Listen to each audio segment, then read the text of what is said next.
Okay guys, good evening everyone guys.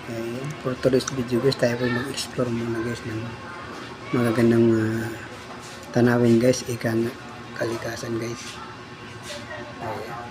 Ang ganda ng lugar na to guys. Punong-puno ng mga malalaking kahoy guys. Kaya ang presko dito sa loob guys. Tumumbay or mamasyal.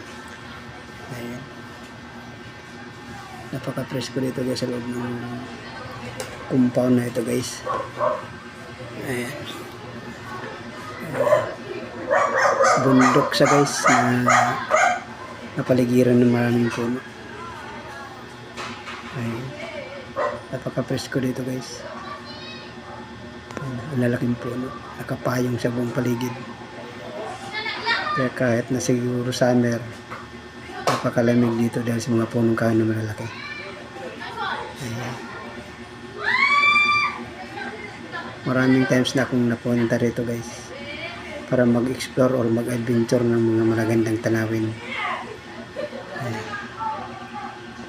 Marami po tayong video na makukuha dito guys. Magagandang green nature ika nga guys. Thanks for watching guys. See you in the next video.